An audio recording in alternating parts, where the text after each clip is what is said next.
So the first bit of advice is spend time in places that make you uncomfortable and with people who are not like you. We tend to kind of congregate with our own flock.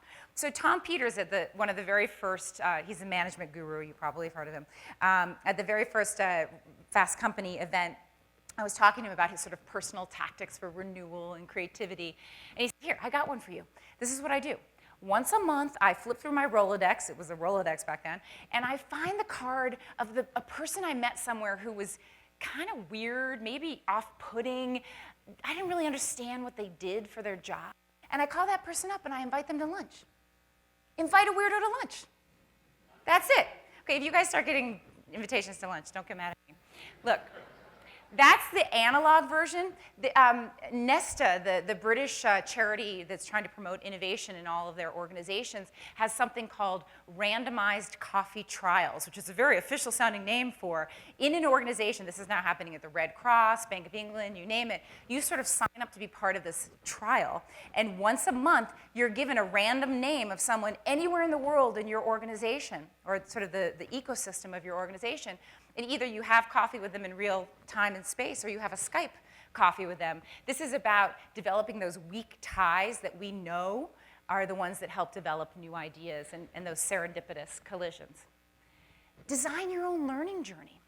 The simplest way to do that is take your city magazine, circle 3 things that you would never do that seem bizarre or edgy or weird, and go do that for a day. A deeper way to do this is to pick a theme, whether it's joy or mobility or speed.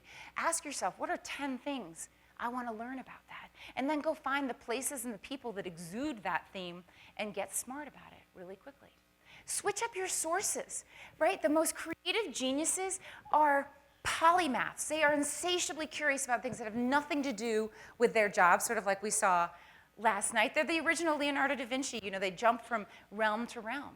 How do you develop that beginner's mind? By learning something new, you know, whether it's learning to make your own beer or plant a garden or geeking out on molecular gastronomy, whatever it is, how do you continue to switch up your sources? Explore the intersections. These are zones of exchange where you meet up with different people and practices and resources. It's the inspiration behind Zappos's downtown project, where they're trying to turn Las Vegas into the co-working capital of the world. And the thesis is, if we create more connections between the company and the city, we'll revitalize both.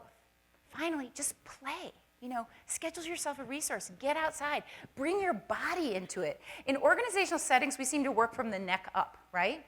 There are thousands of studies in this year alone that tell us what we already know. The brain-body connection is not only central to your well-being, but to your ability to come up with new ideas. Follow your kids' lead. You roll around on the ground, get silly. It's not how you play, it's just that you play that's so important.